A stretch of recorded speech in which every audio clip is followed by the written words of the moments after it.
June 5, 1944, 11:30 p.m., England. Private First Class John Steele of the 505th Parachute Infantry Regiment sits in a C-47 transport plane. He is 22 years old. In his pockets he carries 80 pounds of equipment, ammunition, grenades, rations, a rifle, and a reserve parachute.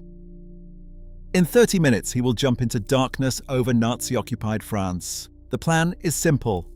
Drop behind Utah Beach, secure key bridges and roads, and hold until the invasion force arrives. But there is a problem no one told Steele and his fellow paratroopers about.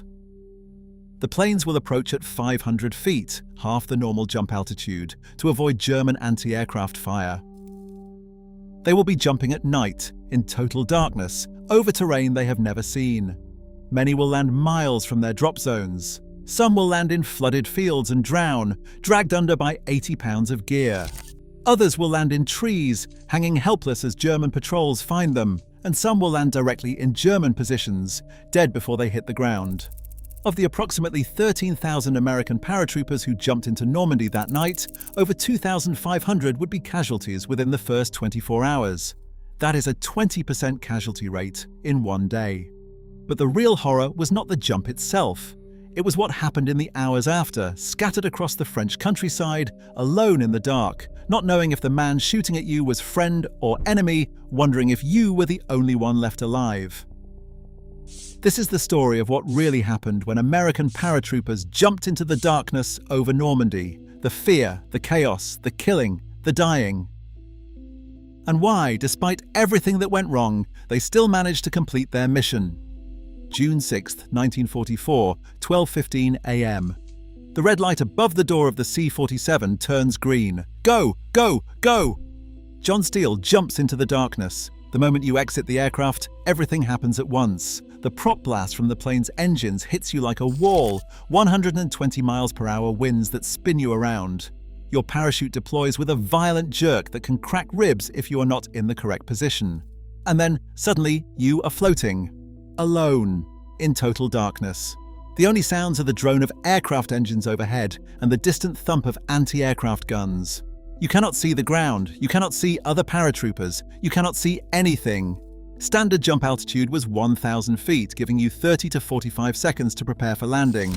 But over Normandy, most C-47 aircraft dropped paratroopers at 500 feet or lower, some as low as 300 feet. That gave you 15 to 20 seconds from exit to impact. Not enough time to assess where you were landing, not enough time to steer away from obstacles, not enough time to do anything except hope. Private Robert Murphy of the 82nd Airborne described it. I jumped, my chute opened, I looked down and the ground hit me. That fast. I did not even have time to think about it. Just boom, I was on the ground. Or what I thought was ground. Turned out I had landed in a hedge, 10 feet off the actual ground. But Murphy was lucky. Many paratroopers were not. The Germans had flooded large areas of the countryside behind Utah Beach as a defensive measure, creating marshes where there had been fields. These flooded areas were not on the maps American intelligence had provided. Hundreds of paratroopers landed in waist-deep or chest-deep water, with 80 pounds of equipment pulling them down, in total darkness. Private Thomas Portseller landed in a flooded field. He later recalled that the water was deeper than he was tall. He went straight under. His equipment dragged him down and he could not get back up. He was drowning. He managed to cut his reserve chute loose, then his main chute, then started cutting away equipment. By the time he got his head above water, he had lost his rifle, his grenades, his rations, everything except his knife and his Mae West life vest. Not everyone was as resourceful as Portseller. The 82nd Airborne later recovered bodies from the flooded fields, paratroopers who had drowned in 4 feet of water because they could not shed their equipment fast enough. Their parachutes had become anchors, others landed in trees. John Steele famously landed on the church steeple in the town of Sainte-Mère-Église, where he hung for 2 hours playing dead while a battle raged below him. He survived. But many tree-landed paratroopers did not. They would hang helpless in their harnesses, unable to reach the ground, unable to cut themselves free. German patrols would find them at dawn. One veteran recalled finding a fellow paratrooper hanging dead in a tree, shot multiple times. The veteran said they had used him for target practice. He He was hanging there still in his harness, and they had shot him to pieces. The lucky paratroopers, the ones who landed on solid ground, in clear areas without breaking bones, had a different problem. They had no idea where they were, and they were completely alone. The D-Day parachute drop was supposed to put cohesive units on the ground. Entire companies and platoons would drop together, regroup quickly, and move to objectives. Instead, it was chaos, high winds, evasive maneuvers by pilots trying to avoid anti-aircraft fire. Navigation errors in the darkness. Paratroopers were scattered across 25 miles of French countryside. Private Len Lamel landed alone in a field. He could not see more than 20 feet in any direction. He did not know if he was 1 mile from his drop zone or 10 miles. He did not know if Germans were nearby. He did not know if any other American paratroopers had survived. For all he knew, he was the only one. This was the psychological horror that every paratrooper faced in those first hours. Total isolation. Paratroopers were trained to use crickets, small metal clickers that made a distinct clicking sound. 1 click was the challenge. 2 clicks was the response. The theory was that you would click once, and if you heard 2 clicks back, you knew it was a friendly. In practice, in the darkness, with adrenaline and fear making your hands shake, with German patrols nearby and with the sounds of distant gunfire, the cricket system created as much confusion as it solved. You would click your cricket, and you would hear a click back. But was it 2 clicks or 1 click echoed? And if it was 1 click, was that a German who had found a cricket from a dead paratrooper, or was it an American who was too scared to click twice? Private First Class John Fitzgerald described the paranoia. You would be creeping through a hedgerow and you would hear something. So you would click, and you would hear a click back. But you would not know what you had heard. Was it 2 clicks? 1. I shot at sounds that night. I shot at shadows, and I am sure some of those shadows were Americans. In that darkness, you could not tell friend from enemy unless you were right on top of them. The 101st Airborne was supposed to drop near Sainte-Mère-Église. By dawn on June the 6th, commanders could account for only 2,500 of the 6,600 men who had jumped. The 82nd Airborne dropped with 6,420 men. By dawn, less than 3,000 had been located. The others were scattered, isolated, alone, and they were being hunted.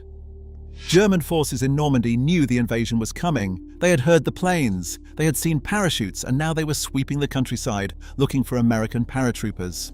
In the darkness, you would hear German voices calling, "Amerikaner, wo bist du?" You would press yourself into a ditch, behind a tree, or into a hedgerow, holding your breath. You would hope they would pass by. You would hope the moonlight did not reflect off your helmet. You would hope you did not have to fight, because if you fired your weapon, every German patrol in the area would know exactly where you were. Private Robert Bowen spent 3 hours hiding in a ditch while a German patrol searched the field he had landed in. He could hear them talking, and he could hear them walking not more than 10 feet away. He did not move. He did not breathe. He did not do anything. When they finally left, he waited another hour before moving because he did not know if they had actually left or were waiting in ambush. This is what the scattered paratroopers faced: isolation, paranoia, the constant fear that the next sound you heard would be your last, and the knowledge that if you were captured, there were no prisoners being taken that night. German commanders had given orders. American paratroopers were to be shot on sight. The Geneva Convention meant nothing in the chaos of invasion, so you hid, you waited, you hoped. Eventually, as dawn approached, you would hear it, the sound that meant you were not alone. A cricket, 2 clicks, you would respond, 2 clicks, you would find another American. 1 man, 2 men. Eventually a small group. Not your unit, not your company, just whoever had survived and found each other, and together you would try to figure out where you were and what to do next. By dawn on June 6th, scattered groups of American paratroopers began linking up. They were not in the organized units they had trained with, just whoever they had found in the darkness. A lieutenant from the 82nd Airborne. 3 privates from the 101st. A medic, a radio man without a radio. And these improvised squads began fighting.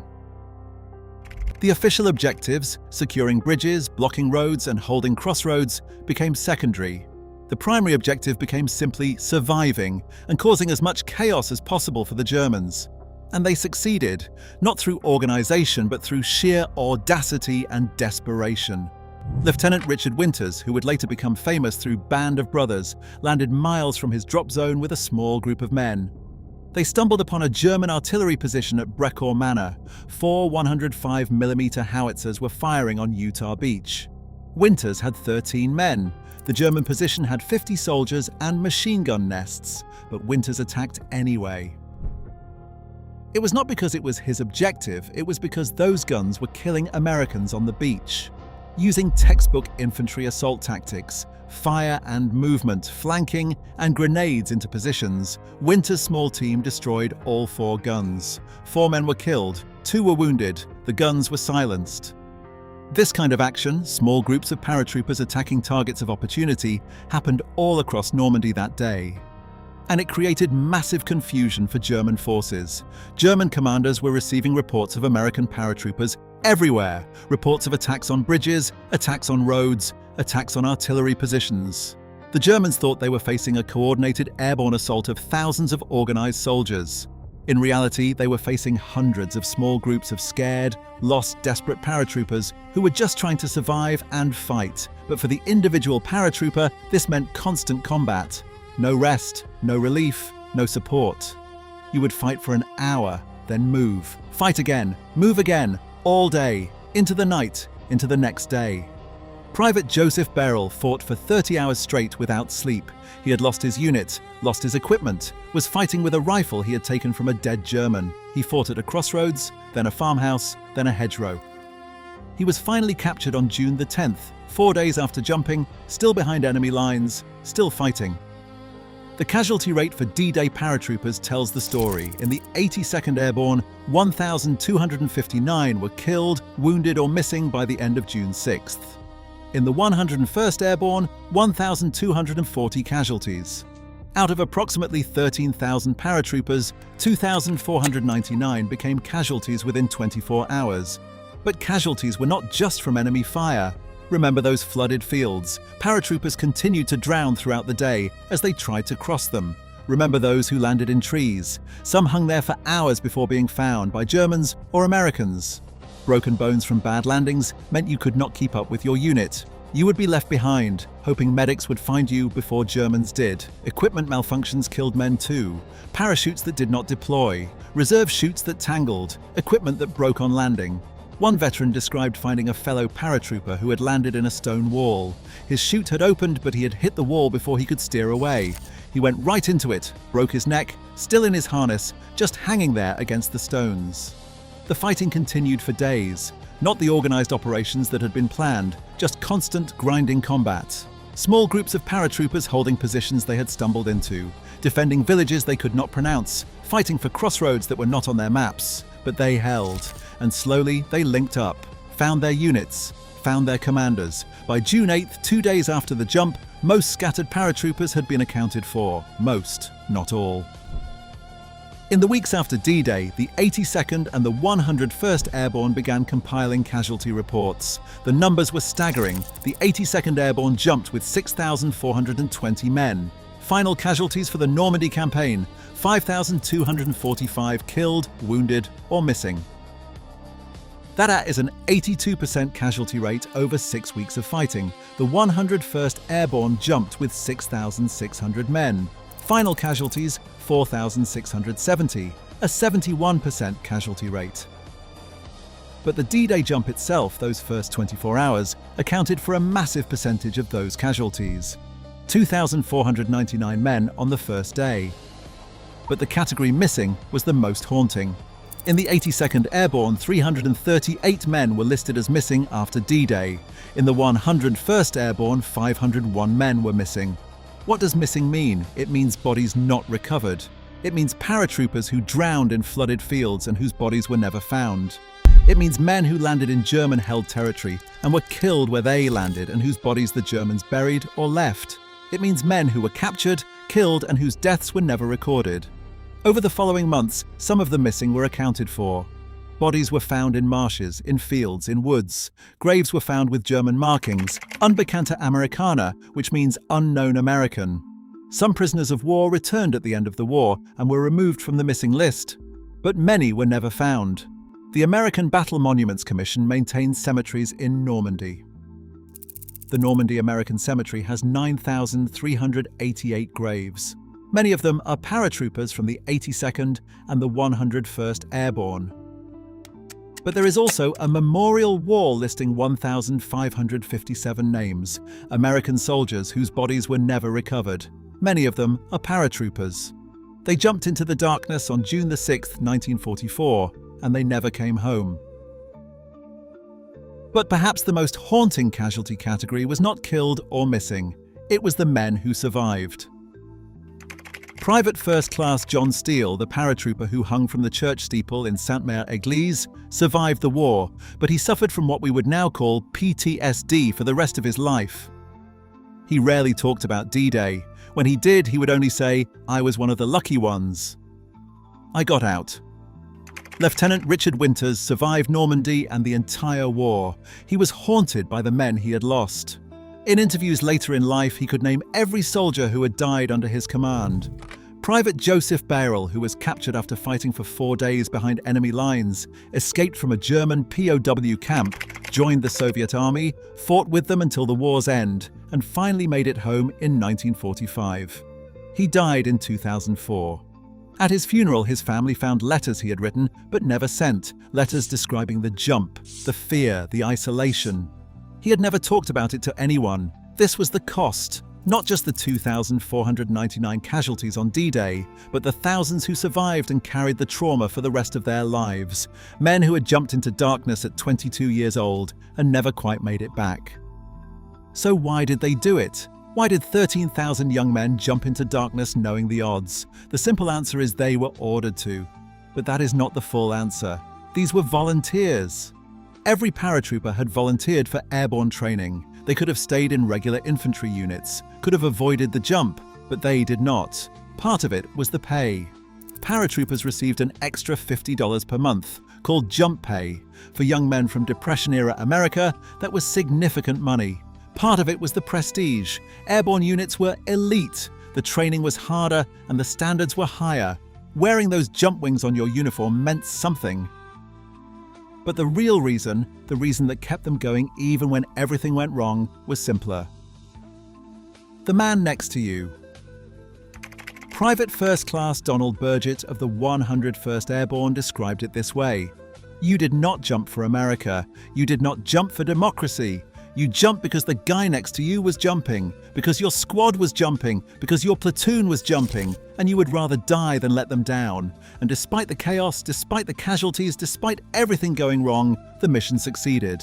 The scattered paratroopers achieved their objectives, not the way they had planned, not with the units they had trained with, not through perfect execution, but through sheer determination and audacity. The bridges were secured, the roads were blocked, the German reinforcements were delayed. When the troops from Utah and Omaha beaches pushed inland, they linked up with the paratroopers who were battered, exhausted, reduced in numbers, but still holding their positions. General Dwight Eisenhower, Supreme Commander of Allied Forces, visited the paratroopers after D-Day. He was reportedly shocked by their condition, by the casualties, by how scattered the drop had been. But when he asked commanders if the airborne drop had been worth it, the answer was unanimous. Yes. Because those scattered paratroopers had created chaos in German rear areas, had tied down German units that could have reinforced the beaches, and had secured key terrain that allowed the invasion force to push inland. The D-Day invasion succeeded for many reasons: naval bombardment, air superiority, the courage of infantry on the beaches. But the paratroopers who jumped into darkness the night before, scattered and isolated and often fighting alone, were the ones who opened the door.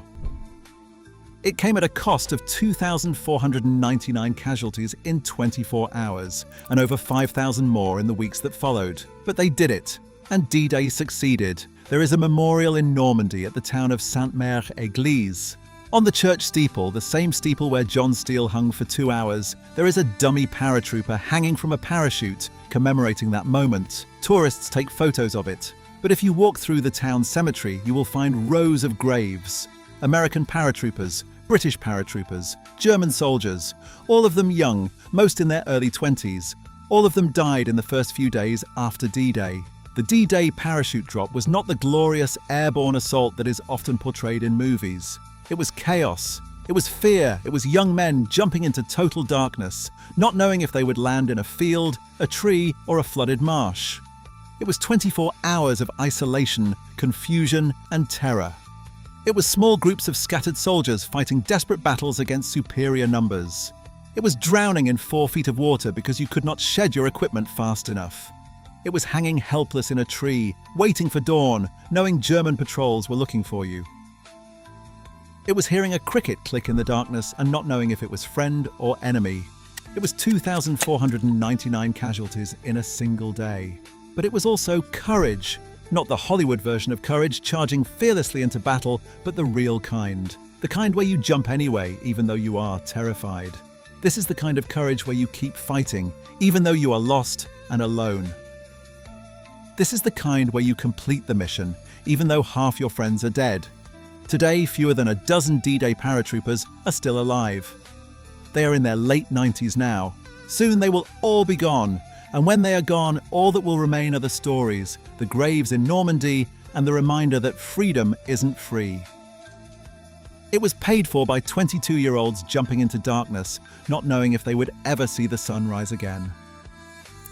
13,000 young men jumped that night. 2,499 became casualties in 24 hours. But D-Day succeeded, and Europe was liberated, because they jumped anyway. If this story moved you, consider subscribing for more deep dives into forgotten military history. In the comments, let me know whether we should cover the British airborne drop at Pegasus Bridge next, or the 101st Airborne at Bastogne. Thank you for watching and for remembering the paratroopers who jumped into the darkness over Normandy. They were just kids, and they changed the world.